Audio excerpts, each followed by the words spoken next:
Hello दोस्तों, स्वागत है आपका हमारे यूट्यूब चैनल मरीन वर्ल्ड में। दोस्तों, आज के इस वीडियो में मैं आपको बताऊंगा कि सैलरी में डीए या महंगाई भत्ता क्या होता है।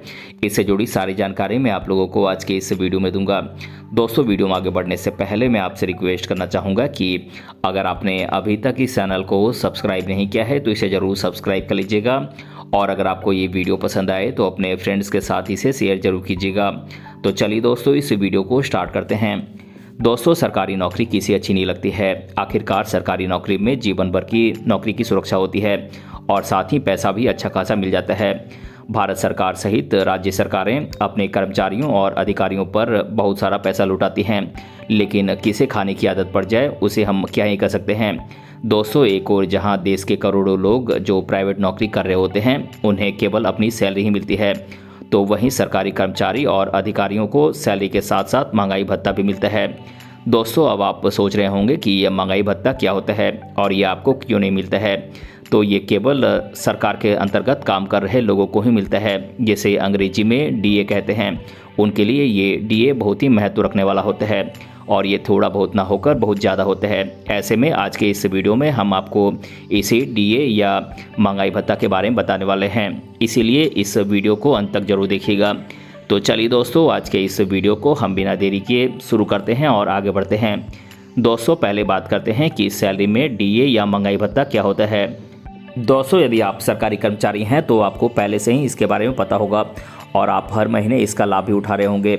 वहीं जो लोग प्राइवेट सेक्टर में जॉब कर रहे हैं वो दिल थामकर इस वीडियो को देखें, क्योंकि आपको ये जानकर झटका लग सकता है। वहीं जो लोग सरकारी एग्ज़ाम की तैयारी कर रहे हैं वो शायद इस वीडियो को देखकर और ज़ोर शोर से तैयारी में लग जाएं। दोस्तों, आपको बता दें कि ये डीए कुछ और नहीं बल्कि देश के लाखों सरकारी कर्मचारियों को भारत सरकार के द्वारा महंगाई से बचाए रखने के लिए उनके मूल वेतन के अलावा अलग से दिया गया पैसा होता है। इसे आप बेहतर तरीके से समझने के लिए ऐसे देखें कि यदि आप किसी प्राइवेट सेक्टर के एम्प्लॉय हैं तो आपकी कंपनी हर महीने की सैलरी स्लिप आपको देती होगी। उस सैलरी स्लिप में आपका मूल वेतन यानी कि बेसिक सैलरी लिखा होता है। इसी के साथ ही घर का किराया, स्पेशल अलाउंसेज आदि भी लिखा होता है। अब इन सभी को आपकी बेसिक सैलरी में मिलाकर ही आपको समूचा वेतन दिया जाता है। तो वहीं सरकारी कर्मचारियों को ये सब तो मिलता ही है, लेकिन इसके साथ ही उन्हें महंगाई भत्ता भी दिया जाता है, जो बढ़ती हुई महंगाई पर खुद को आर्थिक रूप से सक्षम बनाए रखने के लिए दिया जाता है। जहां एक और प्राइवेट सेक्टर के एम्प्लॉयज़ की सैलरी उनके प्रमोशन होने तक वैसी की वैसी ही बनी रहती है, और जब उनका प्रमोशन हो जाता है तब जाकर उनकी सैलरी में बढ़ोतरी देखने को मिलती है। तो वहीं महंगाई भत्ता के जरिए सरकारी कर्मचारियों का वेतन कभी भी बढ़कर आ सकता है। हालांकि इस महंगाई भत्ता को कम भी किया जा सकता है, लेकिन ये कभी कम नहीं होता है, क्योंकि महंगाई है कि कम होने का नाम ही नहीं लेती है। दोस्तों, आपने डीए का मतलब तो जान लिया, जिसे हम महंगाई भत्ता कहते हैं, लेकिन डीए एक इंग्लिश वर्ड है और ये किसी शब्द का शॉर्ट फॉर्म है। ऐसे में इसका कुछ तो फुल फॉर्म होता होगा। तो हम आपको बता दें कि डीए का फुल फॉर्म डियरनेस अलाउंस होता है। शायद इसके बारे में आपने ना सुना हो, क्योंकि ज़्यादातर जगहों पर इसे महंगाई भत्ता या फिर सिर्फ डीए ही कह दिया जाता है। दोस्तों, हमने आपको बताया कि डीए किसे मिलता है, यानी कि भारत सरकार किस किस तरह के कर्मचारियों को महंगाई भत्ता प्रदान करती है। लेकिन आप ये ना सोचें कि ये केवल भारत सरकार के अंतर्गत काम कर रहे कर्मचारियों और अधिकारियों को ही मिलता होगा, बल्कि इसे हर राज्य की सरकारें अपने अपने कर्मचारियों और अधिकारियों को प्रदान करती हैं। कहने का मतलब ये हुआ कि जो भी व्यक्ति सरकारी नौकरी कर रहा है, फिर चाहे वो केंद्र सरकार का कर्मचारी हो या राज्य सरकार का, उसे अपनी सरकार के द्वारा डीए प्रदान किया ही जाता है।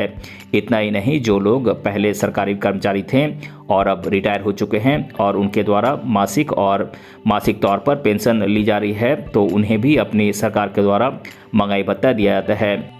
तो इस तरह से हर एक सरकारी कर्मचारी और अधिकारी के साथ ही पेंशन ले रहे सभी सरकारी अधिकारी और कर्मचारियों को डीए या महंगाई भत्ता मिलता है। दोस्तों, अब बात करते हैं कि डीए की कैलकुलेशन कब होती है। दोस्तों, इसके लिए कोई निश्चित अवधि नहीं होती है और ये महंगाई के अनुसार तय किया जाता है।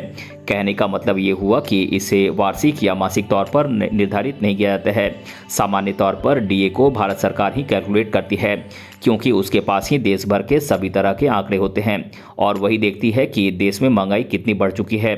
उसी के आधार पर वो ये निर्णय लेती है कि डीए को कितना बढ़ाया जा सकता है। सामान्य तौर पर भारत सरकार साल में 2 बार डीए की कैलकुलेशन करती है या फिर उसमें बदलाव करती है। ये महीने जनवरी और जुलाई के होते हैं, जब भारत सरकार के द्वारा डीए को देखा और परखा जाता है और ज़रूरत के अनुसार उसे बढ़ाया या घटाया जाता है। हालांकि हमेशा इसे बढ़ाया ही जाता है या फिर इसे यथावत रखा जाता है। दोस्तों, अब बात करते हैं कि वर्तमान में डीए कितना है। दोस्तों, अब यदि आप सोच रहे होंगे कि ये डीए या महंगाई भत्ता सैलरी का कुछ परसेंट ही होगा, तो आप गलत हैं। ये तो सही है कि डीए को 0 से शुरू किया जाता है और फिर समय के अनुसार उसमें बढ़ोतरी ही की जाती है। ऐसे में वर्तमान समय में सरकारी कर्मचारियों और अधिकारियों का डीए उनकी बेसिक सैलरी का 42% तक पहुंच चुका है। कहने का मतलब ये हुआ कि यदि कोई सरकारी कर्मचारी महीने का 40,000 रुपये वेतन ले रहा है तो उसका डीए 16,800 रुपये बनता है। इस तरह से उसे उस महीने 56,800 रुपये सैलरी के रूप में मिलेंगे। ये महंगाई भत्ता कभी कम नहीं होता है और किसी विशेष परिस्थिति में ही इसे कम किया जाता है, लेकिन ऐसा कभी नहीं हुआ है। चूँकि महंगाई समय के साथ बढ़ती जाती है तो डीए को भी बढ़ाया जाता रहता है। दोस्तों, अब बात करते हैं कि डीए की कैलकुलेशन कैसे की जाती है। अब सबसे महत्वपूर्ण सवाल ये है कि आखिरकार इस डीए की कैलकुलेशन कैसे की जाती है।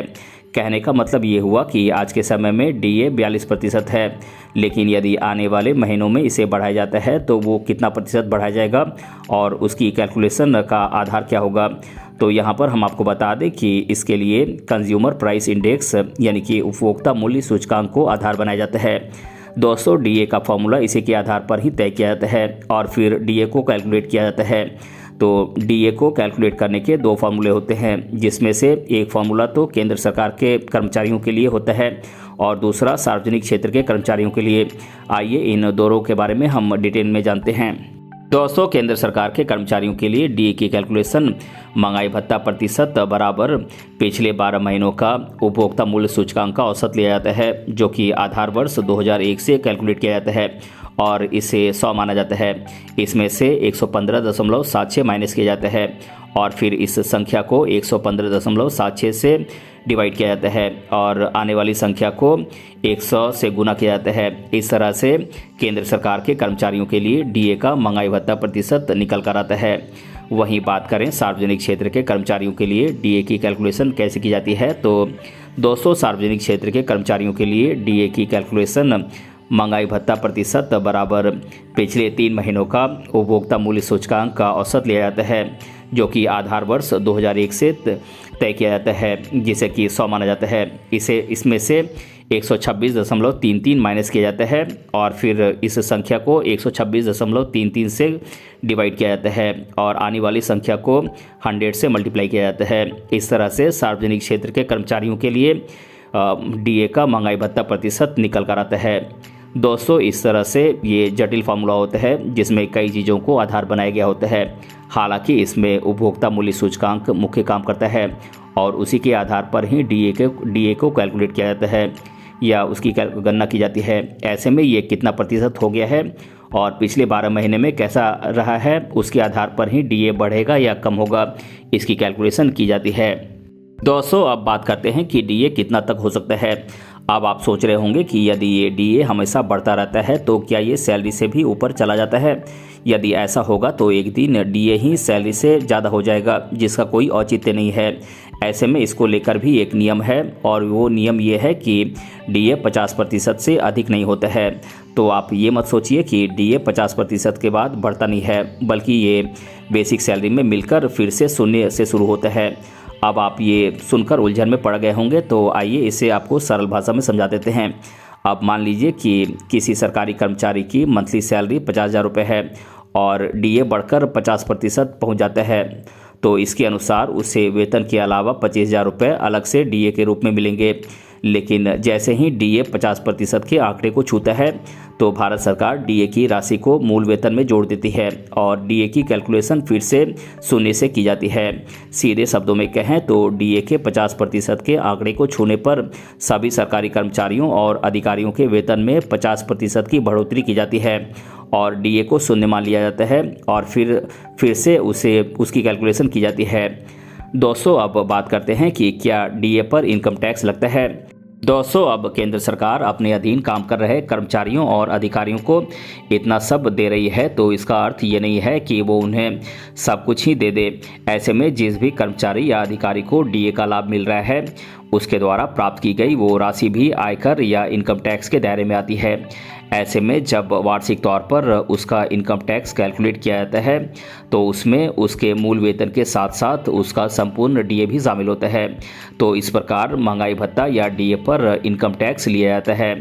दोस्तों अब बात करते हैं डीए क्यों दिया जाता है। अब आपका अगला सवाल होगा कि आखिरकार भारत सरकार अपने कर्मचारियों को सैलरी के साथ साथ ये अलग से खर्चा यानी कि डीए प्रदान करती है। तो इसको लेकर भी एक कारण है। दरअसल समय के साथ साथ महंगाई बढ़ती चली जाती है। ऐसे में सब्जियों, फल, अनाज इत्यादि सभी के दाम बढ़ते जाते हैं। अब यदि सरकारी कर्मचारी का वेतन उतना ही रहेगा तो इसका अर्थ ये हुआ कि एक तरह से उसका वेतन कम हो रहा है, क्योंकि मुद्रा का मूल्य कम होता जा रहा है। अब जो चीज़ पहले 10 रुपये में आ जाती थी और अब वो 15 रुपये में आ रही है, तो निश्चित तौर पर मुद्रा का अवमूल्यन हुआ है। ऐसी स्थिति में यदि उस कर्मचारी को उतना ही वेतन मिलता है तो एक तरह से उसका वेतन कम हो गया है। इसी को काउंटर करने के लिए और अपने अधीन काम कर रहे लोगों को बढ़ती महंगाई से बचाने के लिए ही डीए दिया जाता है। साथ ही ये कितना प्रतिशत बढ़ना चाहिए और कितना नहीं, इसका आकलन किया जाता है। दोस्तों अब बात करते हैं कि क्या डीए को रोका जा सकता है। तो जी नहीं दोस्तों, डीए को नहीं रोका जा सकता है, लेकिन हाँ इसके बढ़ने पर रोक जरूर लगाई जा सकती है। इसे हम डीए फ्रीज करना कह सकते हैं। कहने का मतलब ये हुआ कि केंद्र सरकार कुछ समय के लिए सभी सरकारी कर्मचारियों और अधिकारियों को डीए के बढ़ने पर रोक लगा सकती है। इसका अर्थ ये नहीं है कि उन्हें डीए मिलेगा नहीं, क्योंकि वो तो उन्हें पहले से ही मिल रहा है, लेकिन अब वो उस समय के लिए बढ़ता नहीं है। ऐसा केंद्र सरकार ने कोरोना के समय में किया था। दोस्तों अब मैं आप लोगों को सैलरी में डीए या महंगाई भत्ता क्या होता है इसके बारे में लोगों के द्वारा अधिकतर बार पूछे जाने वाले प्रश्नों को आप लोगों के साथ एक एक कर डिस्कस कर देता हूं। पहला सवाल है, सैलरी में महंगाई भत्ता क्या होता है। तो दोस्तों सैलरी में महंगाई भत्ता सरकारी कर्मचारियों को भारत सरकार के द्वारा महंगाई से बचाए रखने के लिए उनके मूल वेतन के अलावा अलग से दिया गया पैसा होता है। दूसरा सवाल है, डीए 50% होने पर क्या होगा। तो दोस्तों इसके बारे में मैंने आप लोगों को आज के इस वीडियो में डिटेल से बताया है, आप वीडियो को दोबारा देख सकते हैं। तीसरा सवाल है, डीए का मतलब क्या होता है। तो दोस्तों डीए का फुल फॉर्म डियरनेस अलाउंस होता है, जिसे हिंदी में महंगाई भत्ता कहा जाता है। चौथा सवाल है, डीए साल में कितनी बार बढ़ता है। तो दोस्तों भारत सरकार साल में 2 बार डीए की कैलकुलेशन करती है या उसमें बदलाव करती है। ये महीने जनवरी और जुलाई के होते हैं। तो दोस्तों आज के इस वीडियो में मैंने आप लोगों को बताया कि सैलरी में डीए या महंगाई भत्ता क्या होता है और इसकी कैलकुलेशन कैसे की जाती है। इसके बारे में मैंने आप लोगों को आज के इस वीडियो में डिटेल से बताया है। दोस्तों अगर आपको ये वीडियो पसंद आया है तो अपने फ्रेंड्स के साथ इसे शेयर जरूर कीजिएगा, और अगर आप चैनल पर नए हैं तो इसे ज़रूर सब्सक्राइब कीजिएगा। मिलते हैं अगले वीडियो में किसी अन्य टॉपिक के साथ, तब तक के लिए धन्यवाद।